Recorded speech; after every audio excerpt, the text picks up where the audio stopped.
guys, it's PM Mathis, your local independent author and your local distributor. And of course, today is Wednesday. I'm not going to say it. I know you want me to, but I'm not going to say it. But we know it's the middle of the week, and I hope that you've had a great week so far. I hope that you recognize God's blessing as the holiday season draws near. Excuse me, that we understand that the reason for the season is to be Christ with skin on, to be God with skin on, to give people hope and an ability to withstand some of the tests and trials that they face. Because how are we able to overcome? Well, we have hope. We exist in a time where tragedy and misery and uncertainty and just so much unrest is being unleashed in this time. And so people get fearful. People don't understand all of what's going on, and they let that cloud their judgment. But I'm here to ask that you give hope a chance, and you put that hope in who? In God. You put that hope not in man, because man can't do for you what God has purposed for you in your life. I mean, they can support you and they can cheer you on, but ultimately it is that the hope that rests inside of you, that there is something better, that I am being transformed into who God says I am. And we know that God loves us. He let his son die for us. So we are very important to him. And I want you to hear that as you listen to my messages always. I want you to understand that no matter how hopeless it may be, no matter how desperate or how deceitful life has been to you or people have been to you, there is still a certain amount of strength that you have within, because God supplies it. It has nothing to do with your own ability, because in my own ability, there is no way I could do what I'm doing. There would be no way I could have the peace that I have right now. Life is changing for me. I'm transforming into another level, another season of a life that would be devastating if I did not hold on to the hem of his garment. Oh my gosh, I think about that. If I didn't have it, if I didn't have the ability to know that I am ultimately loved, that people's rejection don't define who I am. It don't wake me up or make me lay down at night and fear and cry and have no hope. None of that. None of that. What I do is I recognize that I like what I see in the mirror. I recognize that if nobody ever knows me on this earth, which I don't think that that's God's plan for me, because I think he's called me to be an influencer. It doesn't matter who doesn't know me. God knows me and he loves me. Now, remember, I always want you to study, study, study. I am working with Mark 16 tonight. This is the last chapter in Mark that I'll be working with.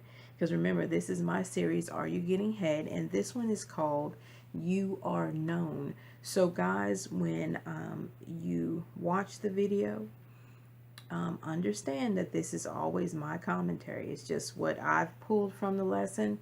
And it's not necessarily all of, it's not a word for word verbatim kind of thing.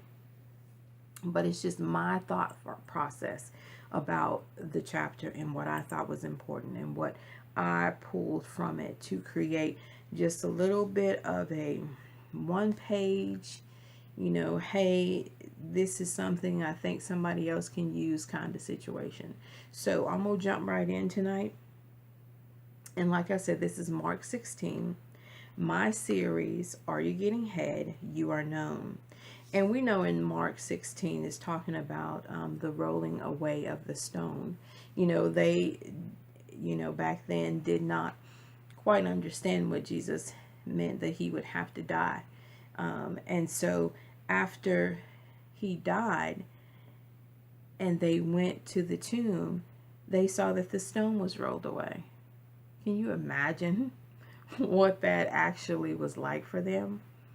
And then so the disciples were told, and then Jesus appeared to Peter because he wanted Peter to understand that, even though there was a period of time where you denied me, I never stopped loving you. I never stopped. I would never stop telling other people how much I love you. That in itself is just phenomenal, because I know we all have done things and walked away from the truth of what God's love really means. And so we all have fallen short. So let's just jump right in. Remember, this is my series, Are You Getting Head? You Are Known. A lot of times when you give your word, others refuse to believe you will do what you say. I mean, we're living in a time now that people's word has no value. But how about you be that person of integrity? How about if you give your word, you actually stand on your word, you do what you say you're going to do.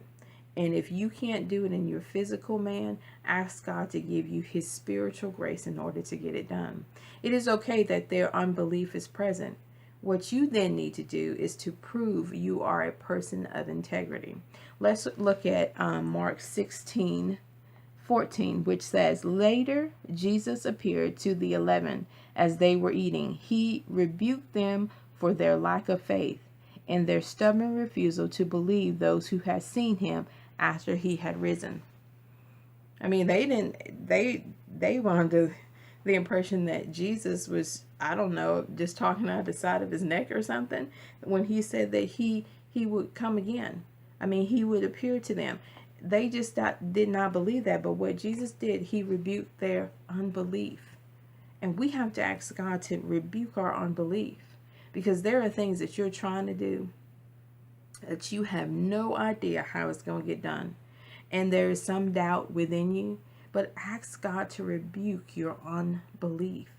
I am sitting here, and as I speak that word, I'm receiving that for myself.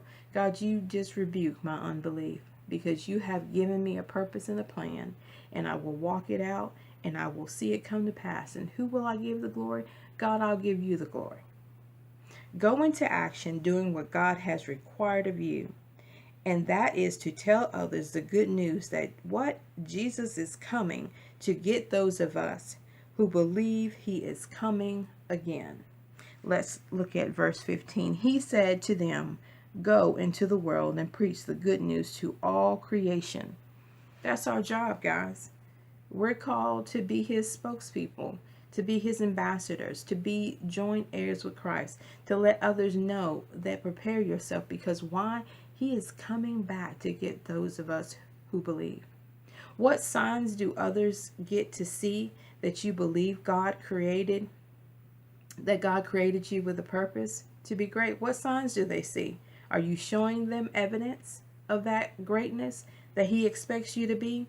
You can show this promise by loving those who refuse to know you as having a purpose of benefit to others, offering them to live, love, learn better. Sometimes people just can't see that you're offering them or have an influence for them to live, love, and learn better.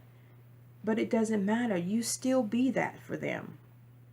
Being known cannot be the goal for us living today purposefully. It is our job to show people the true purpose for our existence, and that is our love being transferred back to the one who first loved us. And who is that? God first loved us when he gave us his son, who died on that cross for us.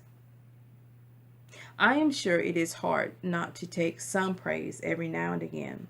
But do you want to be the one who is found denying Christ his birthright? I don't think you want to be that person.